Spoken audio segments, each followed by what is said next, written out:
ఓం మహాగణాధిపతయే నమః. ఓం గురుభ్యో నమః. ఓం శ్రీమాత్రే నమః. పరమేశ్వర స్వరూపమైనటువంటి జ్యోతిష, వాస్తు మరియు ఇతర అనేకమైనటువంటి శాస్త్రములను మనకు అందించినటువంటి మహర్షులకి నమస్కారం. హయగ్రీవ హయగ్రీవ హయగ్రీవేతియో వధేత్తస్య నిస్సరతే వాణి జనుకన్యా ప్రవాహవత్ అరుణాం కరుణాతరంగితాక్షీం ధృతపాశాంకుశపుష్పబాణచాపాం అనిమాదిభిరావృతాం మయూకైః అహమిత్యేవ విభావయే భవానీం. శ్రీమాత్రే నమః. ప్రేక్షకులకి ఆ లలితాంబిక అమ్మవారి యొక్క అనుగ్రహం పరిపూర్ణంగా కలగాలని మనస్ఫూర్తిగా కోరుకుంటూ మనం ఈరోజు చెప్పుకోబోయేటువంటి టాపిక్ ఏదైతే ఉందో, ముఖ్యంగా ఈ యొక్క అక్టోబర్ మాసంలో 1వ తేదీ నుంచి నెలాఖరి వరకు ఉన్నటువంటి గ్రహస్థితి ఏ విధంగా ఉంది అని ముఖ్యంగా ముందుగా చూసుకున్నట్లయితే, ఈ యొక్క మాస ఫలితాల్లో కుజుడు మిథునంలోని, అదేవిధంగా గురువు వృషభ రాశిలోని మనకి ఈ అక్టోబర్ మాసంలో 10వ తేదీ నుంచి గురువు వక్రిస్తున్నాడు చెప్పాలంటే. అదేవిధంగా అక్టోబర్ 20వ తేదీ నుంచి కుజుడు నీచ పొందుతున్నాడు, గుర్తుపెట్టుకోండి. అదేవిధంగా మనకి కన్యారాశిలో 17వ తేదీ వరకు కేతువుతో రవి ఉంటూ, ఈ రవికేతువులతో పాటు మనకి ఆ యొక్క బుధుని యొక్క సంచారం ఉంటూ, ఆ బుధుడు 13వ తేదీ నుంచి తులలోకి రావడము, 11వ తేదీ నుంచి శుక్రుడు వృశ్చికంలోకి వెళ్ళడము, శని వక్రించి కుంభంలో ఉండడం జరుగుతుంది. ఈ యొక్క గ్రహస్థితిని అనుసరించి 12 లగ్నాల వారికి, లగ్నం తెలియని వారి రాశి వారికి ఎటువంటి శుభ ఫలితములు జరగనున్నాయి, ఏ విషయాల పట్ల జాగ్రత్తగా ఉండాలనేటువంటి విషయాలు చెప్తుంది. నేనైనప్పటికీ కూడా చెప్పిస్తుంది సాక్షాత్ ఆ లలితా అమ్మవారి చెప్పిస్తుందని భావిస్తూ ఒక్కొక్క లగ్నం గురించి లేదా ఒక్కొక్క రాశి గురించి తెలుసుకుందాం. సింహలగ్నము, సింహరాశి. సింహం వారికి గనక చూసుకున్నట్లయితే ప్రధానంగా మీ యొక్క రాశ్యాధిపతి 2వ స్థానంలో ఉంటూ 17వ తేదీ నుంచి 3లోకి నీచ పొందుతున్నాడు. ఈ సమయంలో ముఖ్యంగా గవర్నమెంట్ రిలేటెడ్ సంబంధించినటువంటి అంశాలలో, మనీ రిలేటెడ్ మేనేజ్మెంట్ సంబంధించిన విషయాల్లో, అదేవిధంగా సప్తమం మీద ఉండేటువంటి శని మీద కుజుడు దృష్టి ఉన్నందుకు కొన్ని ఆఫ్టర్ మ్యారేజ్ తర్వాత మ్యారిటల్ లైఫ్కి సంబంధించినటువంటి అంశాలలో కొంత జాగ్రత్త వహించాలి అనేటువంటి చాలా స్పష్టంగా గోచరిస్తుంది. అలాగే మీకు ఎటువంటి ధన సంబంధించిన ట్రాన్సాక్షన్స్ జరుగుతున్నా ఒక్కసారి గణపతిని మరియు సూర్యభగవానుని తలుచుకోండి.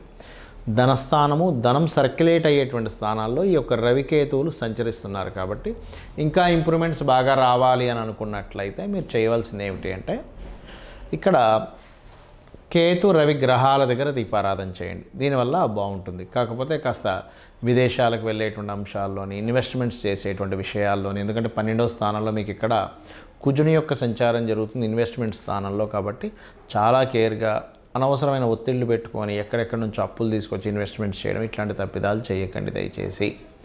కాకపోతే ఈ 17వ తేదీ నుంచి రవి 3లో ఉన్నప్పటికీ కూడా అది ఎటువంటి ఫలితాన్ని ఇస్తుంది అంటే, ఒక రకంగా నీచభంగా రాజయోగం కూడా ఏర్పడుతుంది అక్కడ శుక్రుడితో ఉండడం వల్ల. దానివల్ల రవి 3వ స్థానం అంటే చాంటింగ్ స్థానంలో ఉన్నందుకు ఒక రకంగా మీకు తెలియకుండానే ఒక ఉపాసనలోకి వెళ్ళడం ద్వారా కొన్ని సిద్ధించడం కూడా జరుగుతుంది.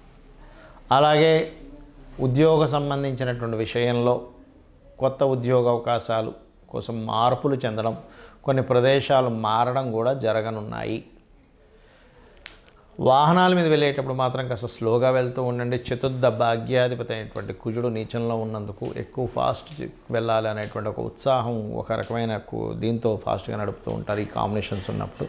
కాబట్టి ఈ యొక్క విషయాల్లో కాస్త జాగ్రత్తగా ఉంటూ, ముఖ్యంగా మీరు ఈ పంచమాధిపతి అయినటువంటి గురువు ఎప్పుడైతే 10వ స్థానంలో వక్రగతిలో ఉన్నాడో, ఇది కొంతవరకు ఇన్సూరెన్సెస్ మూలంగా మంచి ఫలితాలని, షేర్ మార్కెట్లో చాలా జాగ్రత్తగా లాంగ్ టర్మ్ షేరింగ్ బాగా ఎక్స్పీరియన్స్ ఉన్న వాళ్ళు చేసే దాని ద్వారా కొంత లబ్ధిని చూపిస్తుంది. కాకపోతే సంతాన సంబంధించినటువంటి అంశాలలో కొన్ని గతంలో అసలు మాకు ఇంకా సంతానం అవ్వదేమో అనుకునేటువంటివి కూడా మీకు జరుగుతాయనేటువంటిది చూపిస్తుంది. ఇక మీరు చేయవలసినటువంటి దేవతారాధన దత్తాత్రేయుడి యొక్క ఆరాధన ఎక్కువగా చేయండి.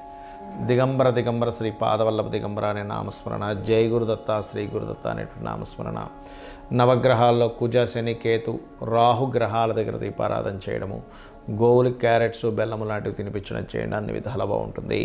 ఈ నెల 20వ తేదీ నుంచి కుజుడు నీచ పొందుతున్నాడని చెప్పుకున్నాం. అయితే ఇక్కడ చాలామందికి జాతకం ఉంటుంది, వాళ్ళకి డేట్ ఆఫ్ బర్త్ రాస్తారు, కొంతమంది రాయరు. పలానా లగ్నం అని కానీ నక్షత్రం అని కానీ రాశాను కానీ తెలియదు. మరి తెలియని వాళ్ళ పరిస్థితి ఏమిటి చూసుకున్నట్లయితే, మీరు నవగ్రహాలలో కుజ శని గ్రహాల దగ్గర దీపారాధన చేయండి.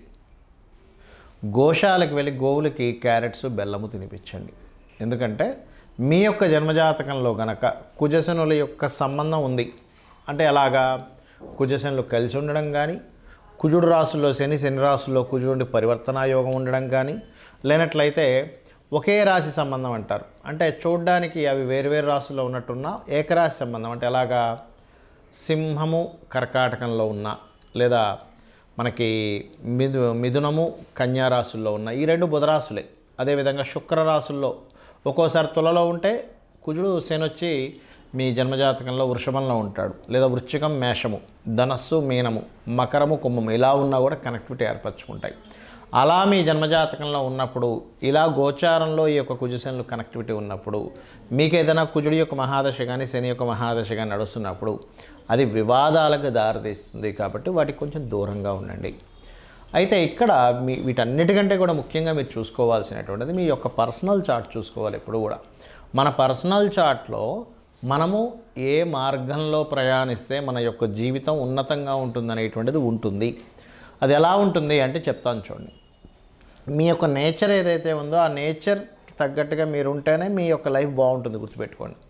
అంటే అలాగా మీ యొక్క జాతకం చెప్తుంది చాలా స్పష్టంగా, నువ్వు ఇలా ఉంటే బాగుంటావని. ఇప్పుడు అందరికీ ధనమే కావాలి, ఎందుకంటే ధనం మూలం ఇదం జగత్. కాబట్టి మీ యొక్క ధన యోగం ఎందులో ఉంది, వ్యాపారంలో ఉందా, ఉద్యోగంలో ఉందా, విదేశాలకు వెళ్ళడం ద్వారా ఉందా, సర్వీసెస్ చేయడం ద్వారా ఉందా, మీడియేటింగ్ చేయడం ద్వారా ఉందా అనేటువంటిది మీ ధనాధిపతి చాలా స్పష్టంగా చెప్తాడు. ఒక్కో వ్యక్తికి ఒక చూడండి, బంగారం అమ్ముతే ఉంటే ఒక వ్యక్తికి బంగారంలో లాస్ వస్తుంది. అదేమిటంటే బంగారంలో కూడా లాస్ వస్తుందా అంటే వస్తుంది. ఒక వ్యక్తికి చెత్త అమ్ముకోవడం ద్వారా కూడా డబ్బులు వస్తాయి. అంటే ఏమిటి, మీ సెకండ్ లార్డ్ ఏ కాంబినేషన్లో ఉన్నాడు. కొంతమంది తెలియక సంపాదించిన ధనాన్నంతా తీసుకెళ్ళి ఒక దగ్గర పెడతారు, అక్కడ నష్టపోవడం జరుగుతూ ఉంటుంది. ఆ రకంగా దాదాపుగా ఏంటంటే మీకు తెలియకుండానే కొన్ని తప్పిదాలు జరుగుతుంటాయి. మీ యొక్క జన్మజాతకాన్ని స్పష్టంగా అంటే ఒక దాని గురించి సరైన పట్టున్నటువంటి మీకు తెలిసిన ఆస్ట్రాలజర్కి చూపించుకున్నట్లయితే చాలా స్పష్టంగా చెప్పడం జరుగుతుంది. ఏమంటే ఇక్కడ మీరు ఇన్వెస్ట్మెంట్ చేయండి, ఇక్కడ మీరు చేయొద్దు, ఇది ఇలా చేయండి అనేటువంటిది. అదేవిధంగా కొన్నిసార్లు కొన్ని ప్రయత్నాలు చేస్తుంటాం, ప్రయత్నం సఫలీకృతం అవ్వదు. దానికి పర్టికులర్గా మీ జన్మజాతకంలో ఏ గ్రహాలు యాక్టివ్ అయితే, ఏ గ్రహాలు డీయాక్టివ్ అయితే మీ ప్రయత్నం సాగుతుంది అనేటువంటిది ఉంటుంది. అదేవిధంగా మీ యొక్క జాతచక్రంలో జ్యోతిష్శాస్త్రం అంతా ఒక ఎత్తు అయితే వాస్తు మీరు ఏ డైరెక్షన్లో ఉండాలి అంటే చిన్న ఎగ్జాంపుల్ చెప్తాను చూడండి. మనకి మన లైఫ్లో కూడా కొన్ని చేసే పనులు, చేయకూడని పనులు ఉంటాయి కొన్ని. అలాగే జ్యోతిష్శాస్త్రం వాస్తుపరంగా కూడా ఉండకూడని డైరెక్షన్స్, ఉండే డైరెక్షన్స్ ఒక్కొక్కరికి ఒక్కో రకంగా ఉంటుంది. మీ పేరులో ఉండే మొదటి అక్షరాన్ని వర్గుగా తీసుకొని వర్గు నిర్ధారణ పరంగా మీరు ఏ డైరెక్షన్లో ఉంటే బాగుంటుంది అంటే మనకు శాస్త్రంలో అన్ని డైరెక్షన్స్ మంచివే, కానీ మీకేది సరిపోతుందని చెప్పబడింది శాస్త్రంలో. మీ పేరులో ఉండే మొదటి అక్షరాన్ని మీకుండేటువంటి మీరుండే డైరెక్షన్ని తీసుకొని దాన్ని క్యాల్కులేట్ చేస్తారు. దాన్ని వర్గు నిర్ధారణ అంటారు. దాని గురించి నేను 8 వీడియోలు చేశాను. పంచాంగాల్లో కొన్ని తప్పులు ఉన్నాయని చెప్పాను. మీరు అది క్లియర్గా క్యాల్కులేటివ్గా చెప్పినటువంటిది మీరు చూసుకోవచ్చు కూడా. అదేవిధంగా కొంతమందికి సంతానం ఎందుకు కలగట్లేదని కానీ దానికి ఏం చేసుకోవాలి, చిన్న చిన్న రెమెడీస్తో దక్షిణామూర్తి ఆరాధన, దత్తాత్రేయుడు యొక్క ఆరాధన ద్వారా సంతానం కలుగుతుంది. లేదా మీ పంచమాధిపతి ఎవరో తెలుసుకొని చేయొచ్చు. కొన్నిసార్లు అదే పంచమాధిపతి షేర్ మార్కెట్కి, సినిమా ఫీల్డ్కి, కొన్ని లవ్ రిలేటెడ్ సంబంధించిన విషయాలు కూడా కనెక్ట్ అయి ఉంటాడు. అలాంటప్పుడు ఆ ఫీల్డ్స్లో రాణించే యోగం ఉంటే ఖచ్చితంగా రాణిస్తారు, అందులో ఎటువంటి సందేహం లేదు. కొంతమందికి సినిమా ఫీల్డ్లోనే టాప్ పొజిషన్లోకి వెళ్తారు, అదే సినిమా ఫీల్డ్లోకి వెళ్ళడం ద్వారా డౌన్ఫాల్ అవుతూ ఉంటారు. సో అది అసలు ఎందుకు జరుగుతుంది అనేటువంటిది మనం పట్టుకోగలగాలి.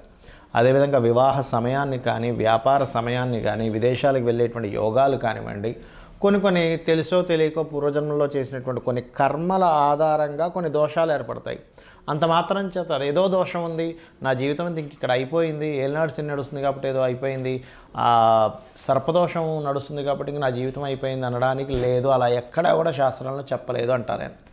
ఎందుకంటే ఏ మహర్షి కూడా ఏ గ్రంథంలోని కూడా నీకు ఈ దోషం ఉంటే నీ లైఫ్ ఇంకా అయిపోయిందని ఎక్కడ రాయలేదు. చూపించండి కావాలంటే. నీకు ఈ దోషం ఎందుకు ఏర్పడిందో చెప్పాడు మహర్షి. నువ్వు ఈ కర్మని చేసావు కాబట్టి నీకు ఈ దోషం ఏర్పడింది. ఈ యొక్క దోషాన్ని కర్మ విపాకము అనేటువంటి గ్రంథంలో దీన్ని ఎలా తీర్చుకోవాలి, నువ్వు కొన్ని మంచి పనులు చేసుకుంటూ అమ్మవారి పాదాలు పట్టుకుంటూ, లేనట్లయితే దానికి సంబంధించిన ఒక నామాన్ని జపం చేస్తూ, దానమిస్తూ, లేదా కొన్ని దేవతా సంబంధించినటువంటి కొన్ని హోమాలో, యజ్ఞాలో, లేకపోతే కొన్ని కార్యక్రమాలు పేదవాళ్ళకి సహాయం చేస్తున్నావు, గోష్ఠసేవ చేసుకుంటూనో నువ్వు బయటపడొచ్చు అని చెప్పారు. కానీ నా జీవితం ఇంతే, నాకు ఈ సర్పదోషం ఉంది కాబట్టి నా జీవితం ఇంతే, నాకు ఏలినాటి శని నడుస్తుంది కాబట్టి ఇంకేమీ కలిసి రాదు, ఇంట్లో కూర్చోవాలనేటువంటిది ఏ మహర్షి ఎక్కడా చెప్పలేదు. ఇది ఫస్ట్ గుర్తుపెట్టుకోండి. ఎందుకంటే జ్యోతిష్శాస్త్రం అనేటువంటిది వెలుగుని చూపించే, జ్యోతి అంటే వెలుగు. అంతేగాని ఇంకా నా జీవితం ఇంతే అనుకోవడానికి జ్యోతిష్శాస్త్రం చూసుకోవాల్సిన అవసరమే లేదు. జ్యోతిష్యం కానీ వాస్తు కానీ మన యొక్క ఉన్నతి కోసం ఉన్నటువంటివి. కాబట్టి దయచేసి నేను మీకు కొన్ని సూత్రాలు చెప్తాను. మీ జాతకం ఎలా ఉన్నా సరే ఇవి కనుక పాటించారో అద్భుతంగా ఉంటుంది. ఏమిటంటే పొద్దున్నే సూర్యోదయానికి ముందే స్నానం చేసి దీపారాధన చేయండి. Point number 1. మీకు దగ్గరలో ఉన్నటువంటి గుడికి వెళ్ళండి రెగ్యులర్గా. Point number 2. పాయింట్ నెంబర్ 3 ఏమిటి అంటే మీరు వీలున్నప్పుడల్లా కూడా గోశాలకు వెళ్ళి గోవులకి ఏదైనా దేశీవాళ్ళ గోవులకి ఏదో ఒకటి తినిపిస్తూ ఉండండి. 4వది మీకు తోచిన సహాయం పేదవాళ్ళకి ఏదో ఒక రూపంలో ఇస్తూ ఉండండి. ఇది మీకు చాలా, లేదా పక్షులకి జంతువులకి ఏదో ఒకటి తినిపిస్తూ ఉండండి. 5వ పాయింట్ ఏంటంటే వీలున్నప్పుడల్లా 4 డబ్బులు ఉన్నప్పుడు క్షేత్ర దర్శనం చేయండి. ఏ క్షేత్రంలో ఏ గంధర్వుడో, మహర్షో, లేకపోతే యక్షుడో, ఏ సిద్ధుడో మీకు తెలియకుండా సూక్ష్మ రూపంలో ఉంటూ మీ యొక్క కర్మను తొలగించేటువంటి యోగం మీకు పడుతుంది.